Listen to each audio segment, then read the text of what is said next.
and to the republic for which it stands, one nation, under God, indivisible, with liberty and justice for all.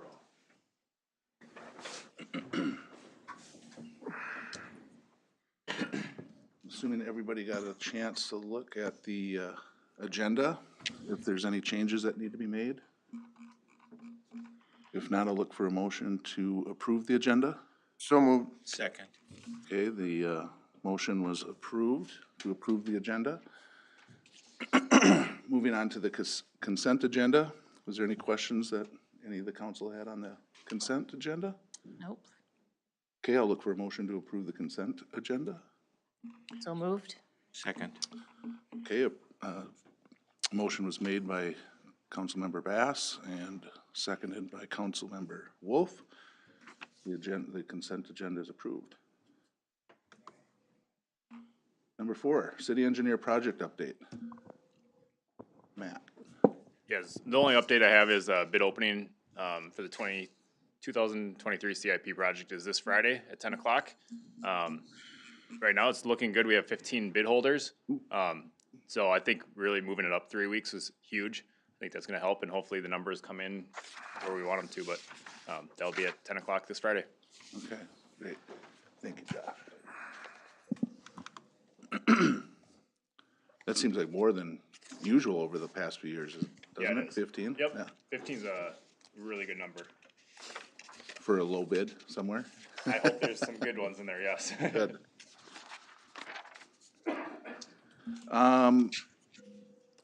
I don't think we need, did we have any public information that we needed to call?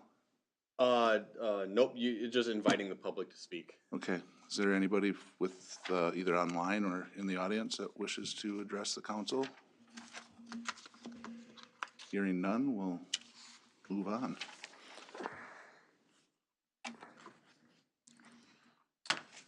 Number 6, public hearing. None. I think our next thing we have is 8A. Okay. 8A, the ordinance for adoption, ordinance number 335. Yep, I'll give you a very brief update on that. So at the council meeting last time, we had reviewed the first reading, and at that meeting, the fuel station definition for the zoning ordinance amendment was proposed to be changed by adding propane as a form of fuel. We did do that change in the ordinance, which you see in front of you here tonight. And that's really all I have for an update. So once again, this is an ordinance that would be changing the definition of convenience stores to fuel stations and allowing EV charging stations within that definition of a fuel station, and then also allowing as an accessory use in any commercial industrial district to have up to 3 EV charging stations with no additional land use approval needed. So that was kind of the highlights of that ordinance amendment. And again, we are looking for a second reading and adoption of that ordinance here tonight. Does the council have any questions regarding ordinance 335? Nope. Okay, hearing none, I'll accept a motion to approve the second reading of ordinance 335. So moved. Second. Okay, we have a motion by Councilmember Bass and a second by Councilmember Wolf. All in favor, say aye. Aye. Moving on.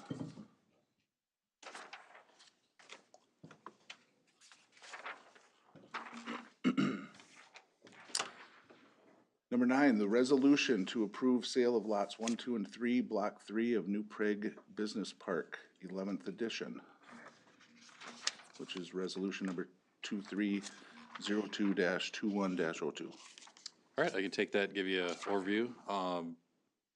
EDA has been working with Bricks Boatworks, and we have the owner here tonight with you, Travis Bricks. If you have any questions, and a couple of his partners here in the construction business he's working with are also arriving. So again, we can take questions from them if you have any when we get to that point. But give you a little background. The EDA's been working with them, I think, gosh, since October, maybe even before, on and off. Right around there. on the very west 3 lots, I'll put up a photo here in a minute for you to take a look at that. But the very 3 west lots of the industrial park, and that finally culminated with a public hearing at the EDA meeting in February here. And the EDA did pass their own resolution, which is required by their enabling, excuse me, enabling resolution. If I know where I'm looking for. At their meeting, then the council is required to approve their actions here tonight in order to basically ratify the approval that they made. So they're proposing to purchase 3 lots and build basically what would be their headquarters here with a roughly 15,000 square foot shop, retail area, and office area, and then multiple storage buildings throughout the site. The EDA did provide kind of a phasing plan, and with that, I'll actually, Mitch, if you could pop up real quick. My computer here, I'll plug it in.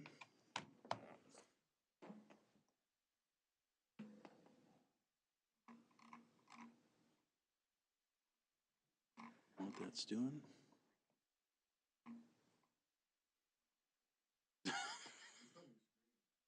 Huh? That's not on here. Oh, I'm not on GoToMeeting though. Is it outputting it all?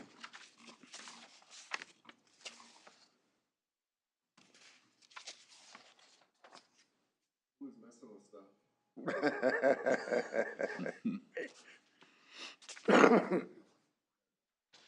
All right, very good, very good.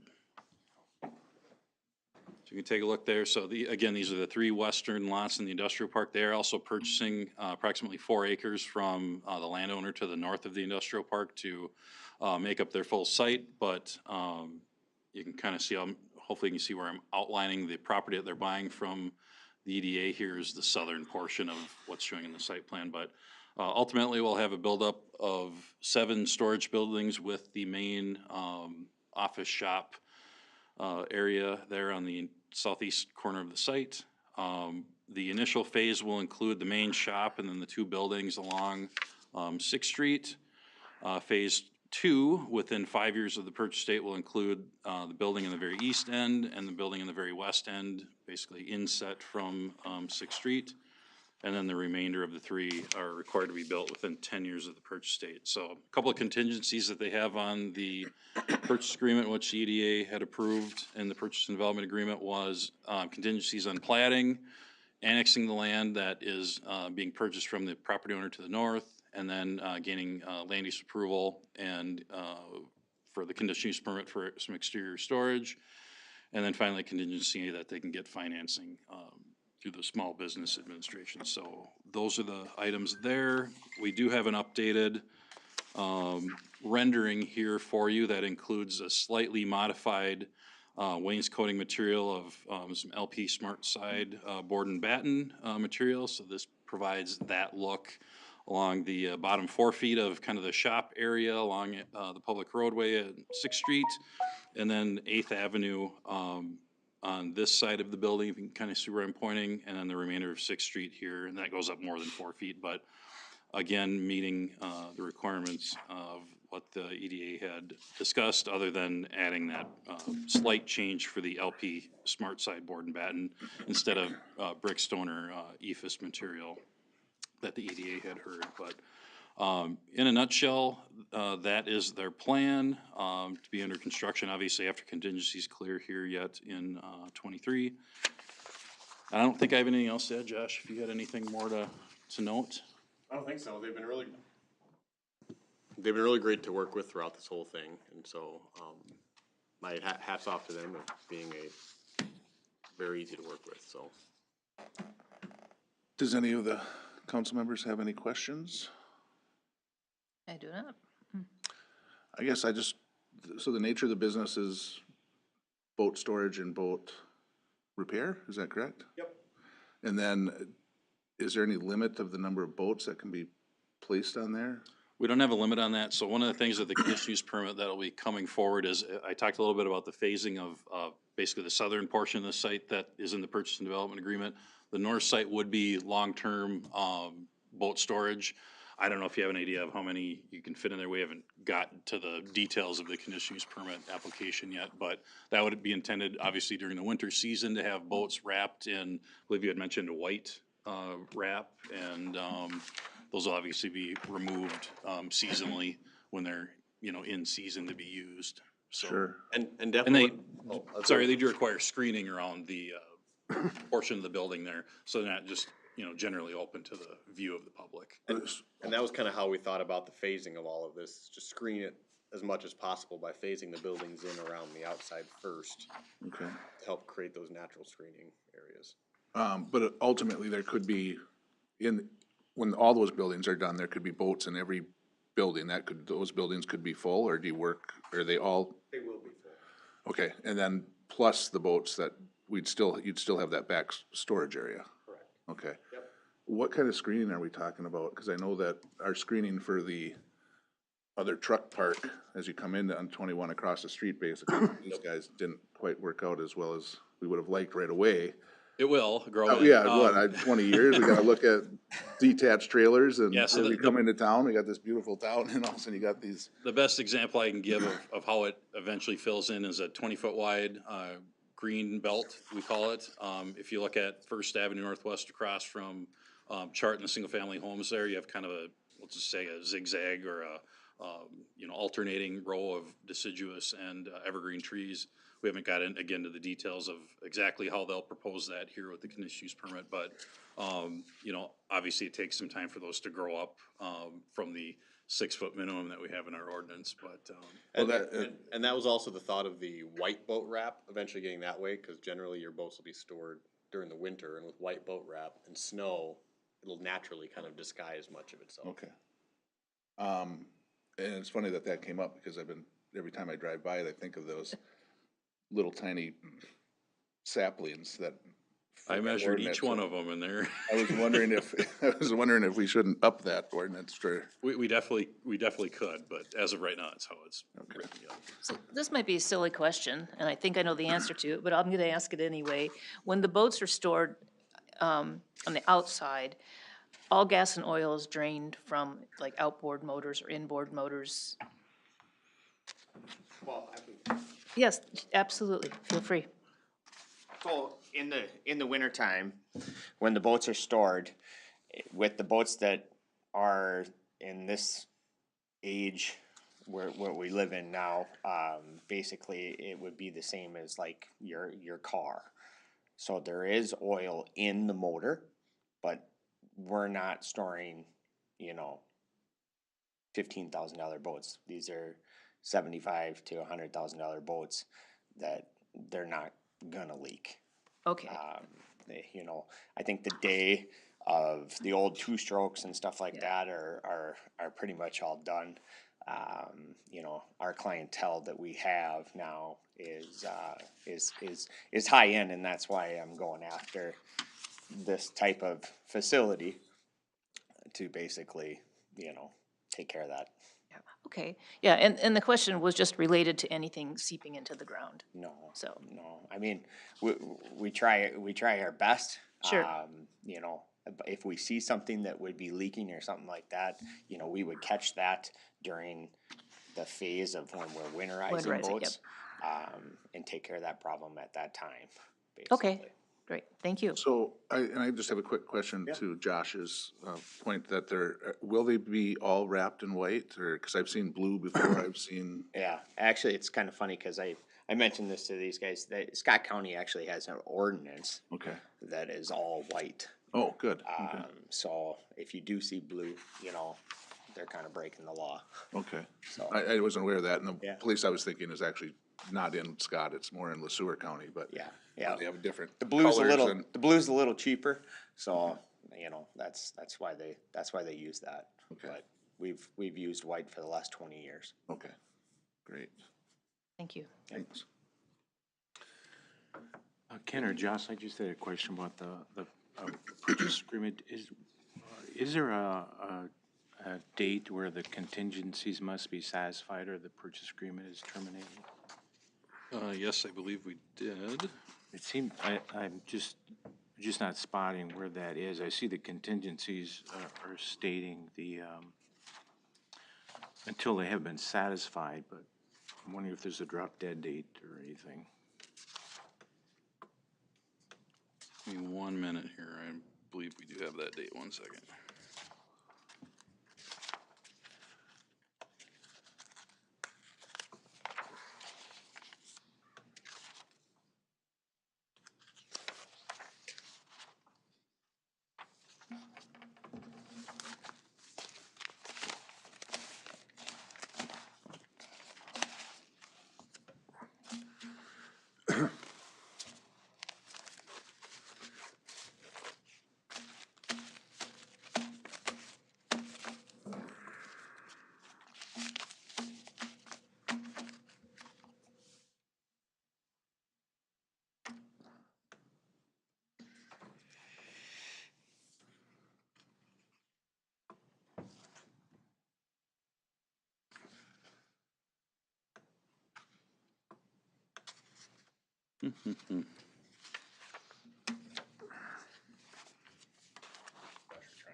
Yeah, I think what we ended up on was just, the earlier of May 31st, 2023, or as soon as thereafter is reasonably practical, or as determined by the party, so it really isn't a hard date.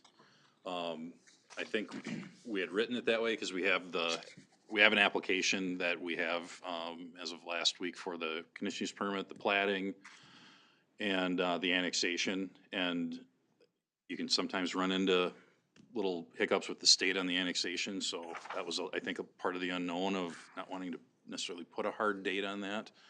I think we should be able to meet that May 31st date, but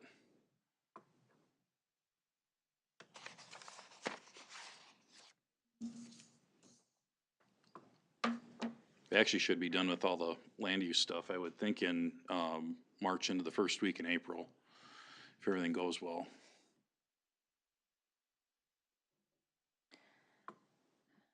And that's pretty typical contract language I've seen in many contracts, just because things can happen. Yeah, the annexation's kind of out of our control. Right.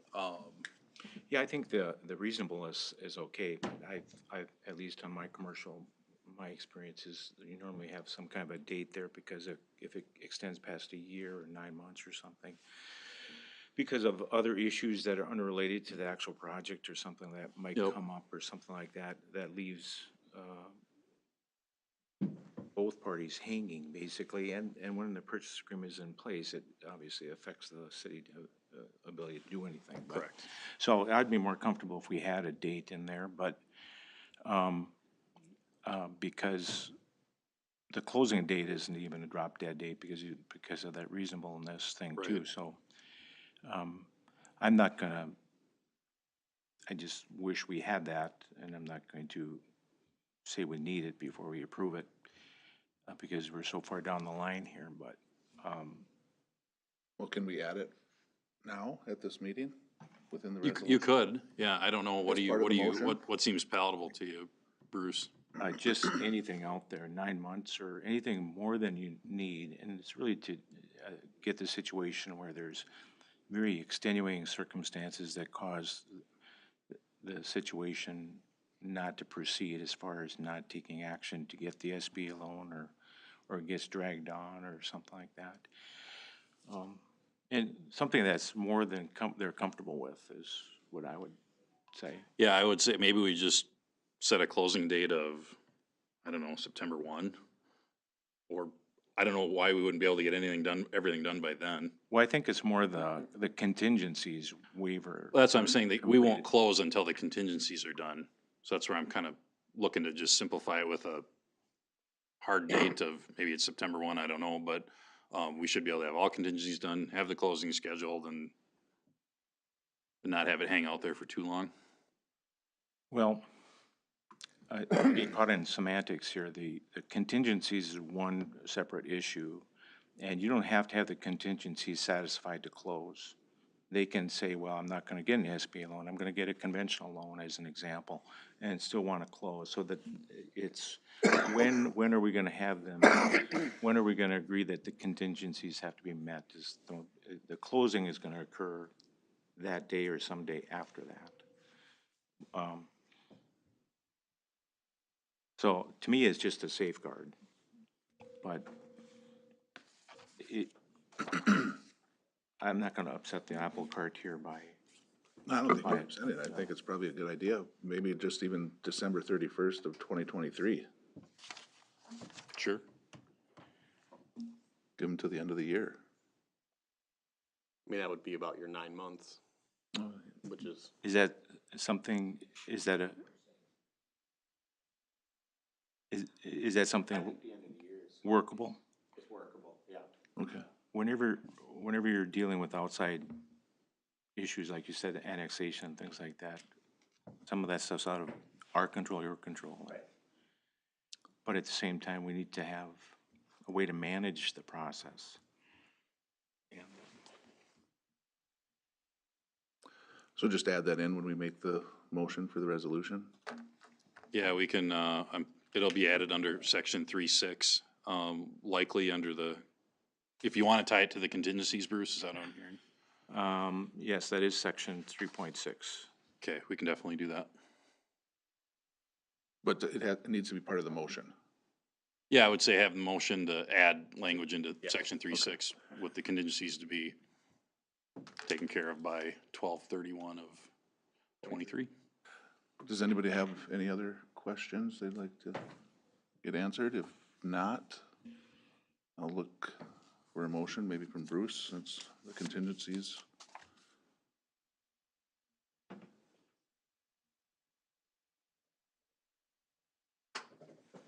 Our resolution is to approve the actions of the EDA, is that correct? That is correct. Correct.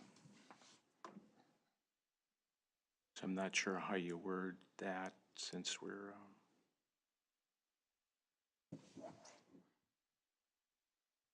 I have to read the resolution, I guess, to see how that we should do that. I would just say resolution 2302 Yeah, I would just say approving, with the addition of, yeah. Yep. Okay, I'll make a motion to approve the resolution number 2023 or number 1. Is that correct? No, that's the EDA's resolution. sorry. Yours Wrong. is, This would be number 2. Screen then. 022102. 2302-21-02. Contingent upon the change on section 3.6 of adding an contingency expiration date of 12/1/2023. and I'll second that. All in favor, say aye. Aye. But I do want to take the chance to say, really appreciate you guys coming to town. Really look forward to the project. It looks like a great project. It's gonna be a nice business here, so, thank you. We're Good luck, excited. guys. Vote was 4-0, so resolution approved. General business. Thanks, drive careful. Safe travels home. Number 10, general business IT user handbook update. Yes, if you remember, last fall, we passed our first 2 policies in our IT user handbook, which implemented the, basically assigning security responsibility to one person, Mine are all mixed. as well as starting a password management, multi-factor authentication policy. We are currently working with CTS to get the password guidelines put into place so that all employees have to follow those. So as we're going through that, I thought now would be a good time to kind of get the next policy or 2 put into place, so we can kind of keep cracking away at some of these things that the risk assessment brought up. So the next 2 that I'm recommending we go forward with, I have put in there, it would be on page 82 and 83 of your packet, are implementing policies for a hardware and software inventory, basically to keep track of everything that we currently have. When I brought this up to CTS, they did say you'll want to make sure to put some sort of value cutoff, as it were, with the hardware, only in that while we definitely want to keep track of stuff, do we want to individually label every single USB flash drive that somebody has? Or if for some reason a mouse goes bad, do we need to bring that to you guys to say, no, like we need to basically surplus this mouse before someone can get a new mouse? And so one of the numbers, kind of some of the numbers that were thrown out anywhere usually between $100 and $1,000 is pretty common to kind of see that cutoff. I ended up putting $100 into the hardware inventory, basically cut off, so under the way the policy is written now, basically any tech equipment that we have that is worth more than $100, we would keep track of the ins and outs. Though I definitely see the merit of potentially going higher in that, in today's tech age, $100 maybe doesn't buy you what it used to even 15 years ago. I think $100 though would cover every monitor we have. It would cover, probably wouldn't cover keyboards or mice, but that would almost become an internal staff thing of, you know, Ken has now asked for 7 mice in 2 weeks. Is there something going on in his office? We need to worry about mice heading out the door. So I guess my recommendation would be to approve the updated version, and we get started working on some of these inventories so we can really keep track of everything that we currently have. On the flash drives, Yes. how are they used here internally? I don't even know if we really use them anymore. I used one today for the state of the city, and it just happened to be my own collection. I've got about 30 of them that I've collected over the years from various developers that have brought projects in. They used to bring them in on a flash drive. I don't know if they still do or not. Not so much anymore. And then we'd basically pull the digital information off and then collect a flash drive. And the reason I'm asking is that if there's city data on those flash drives, then I think I would want them to be inventoried to know. And I think that almost comes down to a different policy in and of itself, as to should we be storing stuff on flash drives, which I would Right. argue not. We don't have a policy currently in place for it, but I still try to push everybody to even get stuff off of your desktop and put it on a server. That way, if you leave us, we don't have to go looking for stuff. So that may be very well the next place we go with policy is how you're storing stuff. I would agree that, in a lot of businesses, they don't even allow, or they shut off the USB ports so you can't use them to protect the security of the information. Yeah. Especially since we're dealing on a shared server or cloud. Yep. That I think maybe a few people would need maybe to have USB Correct. Yeah. access, but not all staff would need to have access to USB or jump drives or whatever you want to call Yeah, I mean, I don't even know if any staff uses them. Like I said, I used one today, but it was really to put a presentation on for Dwayne so that he could present today at State of the City. It wasn't really anything that was protected that went on there, but. I would say that, not that we ever really use flash drives, besides we have about 100 flash drives full of sewer videos that we use. So, if that's what you're looking into, there is probably about 100 of them that have every sewer line in New Prague that's been videoed, and then they give me a copy on a flash drive. So that's just to point out, that's probably the only time I have ever used a flash drive is to look at videos, sewer videos. Yeah, I was more concerned about just data. And I've never used one here personally for any of that. So is that information stored somewhere else then, and they give you a copy on a? We have the old school paper copies, and then they give us a flash drive so we can watch the videos. That's the only way we But get that's the only electronic copy we have is these. Do we pull them off? He's asking if we pull them off the flash Yeah, drive. no, we don't, as of right now, we do not, nope.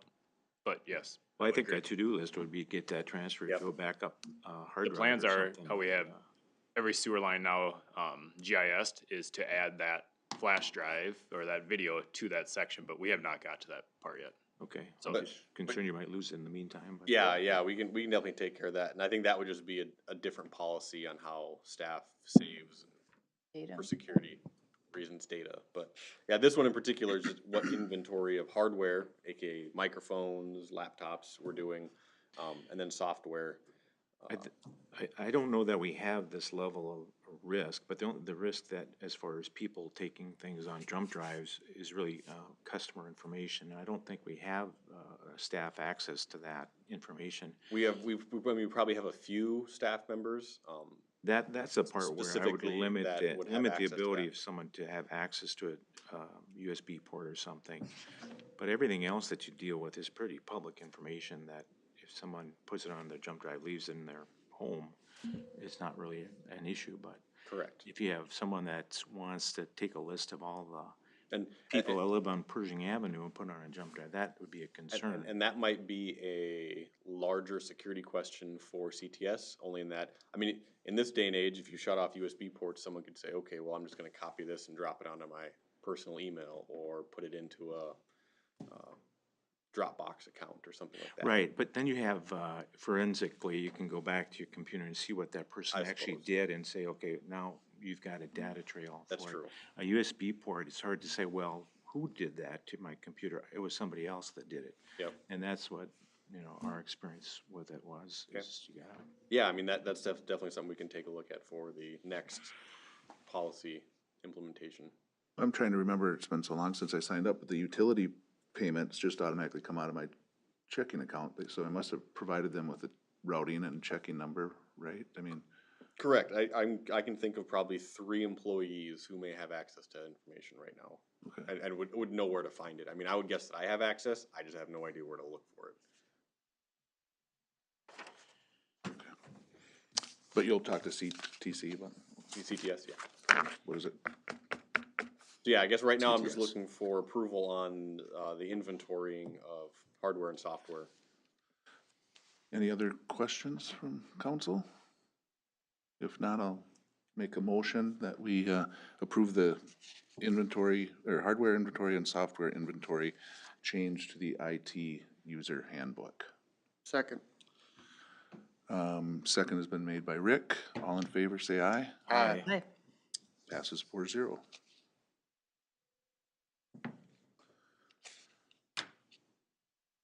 Don't know if I set a record, but we're pretty close. Well, we do have a closed session after this, but. Oh, well, a general meeting though. Yeah. I just want to make sure Dwayne knows how I'll- quick it I'll- went. Well, I think the last time Rick filled in, I think we had, the I had meeting was 18 was minutes. much more, was it 18 minutes? And it was the first night I didn't. Oh, really? Ah, okay. But this has to be easily a number 2. Miscellaneous. Should we go around the room? Mitch, you got anything? Patrick? Okay. And Matt? So with all the snow coming, we kind of had a interesting day yesterday. It started off with the guys going out salting, and we had 2 of our main plow trucks break down. So yesterday was kind of full panic mode before me and Josh trying to get them in and hopefully back in time. And luckily we got them back at 1 o'clock today. So knock on wood, everything's working, and we should be ready to go for the storm. If it brings 25 inches or if it brings 15 inches, who knows? So yeah, it'll be all hands on deck. It'll be pretty much every department helping when you get this much this much snow. So Great. Well, thank the guys for sure. That's gonna be some long hours, I'm sure. That it? that's it. Okay. Ken? I don't have anything. Okay. Josh? Oh. Maggie?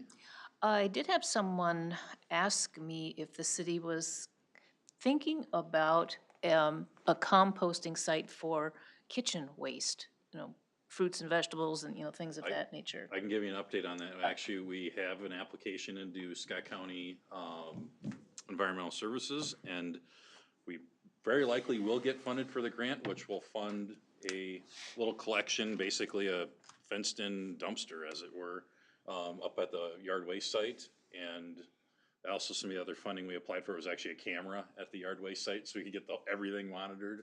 And we haven't heard final approval yet, but we're feeling pretty good that we're gonna actually get that.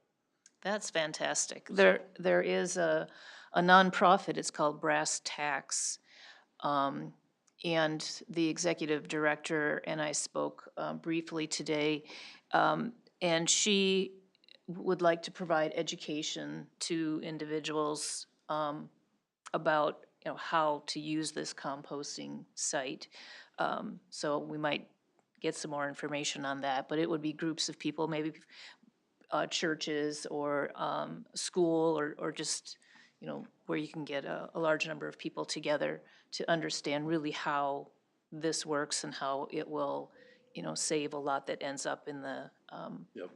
the garbage dumps, so. And as of right now, like Lakers does collection for the school, cafeterias all year, and this would just be part of their route to pick that up. Great, great. Thanks for the update. Where does Lakers bring it now? I think, I don't know, I don't remember if we talked about this when we did our little meeting, but I think they just bring it to the Midwakanton Sioux Community facility up there, I believe. Okay. I guess there's also a site in Jordan, I learned For today. collection, yes. Yeah. And that was funded through the same Scott County grant program, very similar to where we get the citywide cleanup money, actually. Okay. Is there a smell attached to that, though? I mean, that some of the It would be neighbors would. Picked up every week, so, and being at the yard waste site, it probably smells far less than the, Grass and the. everything else. There's definitely gonna be a smell, but you probably won't notice it over the grass Right. rotting away. Okay. I mean, between that, I guess you go in the fall and there's usually pumpkins and other things that people have dumped out there anyway. Yeah, that's right. That's right. Okay, Bruce? Our police chief's not here, but maybe you can just remind me, I want to ask the question on the police reports that we're seeing. Probably just the change of the guard is maybe changing the verbiage here, but a number of times now we're seeing conducted extra patrol as a call. And just wanted to get an understanding of what that means. Is that because a business or an individual actually requests it? It was like the example Jim gave last year where somebody's car is going to be on the street, so they call the police to see if you can patrol because my car is going to be in the street. Is that an extra patrol thing? Or what is meant by that? Because that we're seeing a lot more of that on our reports. Yep, so if you remember right, when we were talking about the police calls that went out last fall during the budget season, I believe it was extra patrol or whatever they had it labeled as, that we saw that big spike in. And that is kind of, I think, being used as a catch-all for stuff that doesn't necessarily fit, such as maybe they've got an agreement that, hey, we're gonna swing by and make sure that these apartment doors are locked every night. And so, because we don't have a check to see that apartment doors are locked code, that would go under extra patrol. Or if somebody calls and says, hey, I'm gonna be gone this weekend, swing by my house or whatnot, that would be there to check. So I think, and Tim can correct me if I'm wrong, I'll ask him tomorrow and send out an update email too, but I'm pretty sure that it's kind of that catch-all for the activity, a lot of the activities they're doing that don't necessarily have a home otherwise. If they've had vandalism, like we had those bathroom things when I got here about a year and a half ago, spending extra time in the parks just to have a presence would fall under extra patrol. To me, and maybe you can just to me, it would be valuable to know, is it something because vandalism occurred, so therefore we're gonna do an extra patrol, or is it because my car's on the street now and I'm calling the police, you know, if it's a request from someone and we're doing it, which really. So basically a city initiated versus citizen initiated. Trying to monitor crime and we're gonna do an extra patrol. Okay, That seems like a different extra patrol. I asked myself the same thing. value for when we're talking about hiring policemen and Yep. calls and trying to look at call activity. One is maybe more relevant than the other in my mind. But, Yep. you know. I will, I'll talk to Tim tomorrow. I mean, see if there's a way we can break that out, or maybe he'll correct me and give me an entirely different answer, but that's. So I mean, when we look at it, it looks like, oh my gosh, we have a lot of extra calls happening. Exactly. It's like, what's going on, you know? And is it because there's crime activity, or because every business knows now they can call and check my door if it's not locked, or, Yep. you know, just to get an understanding of it. Okay, yep, I can do that. Thank you. Anything else, Bruce? Okay. Rick? Do you have- No, I just was gonna ask for an update on where we're at on the THC ordinance, or have we approved it? Is it done? Can people, We've been done, yeah. Okay. I believe Tim and Barb have been working on the application and some final little details to that, but, other than that, yeah, it's been approved, and I don't think we've had anybody else call about it, at this point. I've just had a couple that have asked about where it is. where it's sitting, and Yeah, the ordinance is approved. I mean, approved, yeah. people, if they inquire to apply, I think Tim just needs to put a finishing touch on the app. That's really where we're at. Okay, I'll let them know that. Just in time, ordinance just in on the time for the state website? to change it on us. The ordinance is on the website. It's on the website. Okay. You wanna look at it? Perfect. That was it. I guess I'll make a motion that we adjourn. I think it might be well, maybe not even the second now, but I was close to having that first one. Very prompt and timely meeting. Yeah. Can we get a second? Or I can, Second. Okay. There you go. all in favor of adjournment, say aye. Aye. All right, so yes, we do have the closed meeting. I will, text our attorney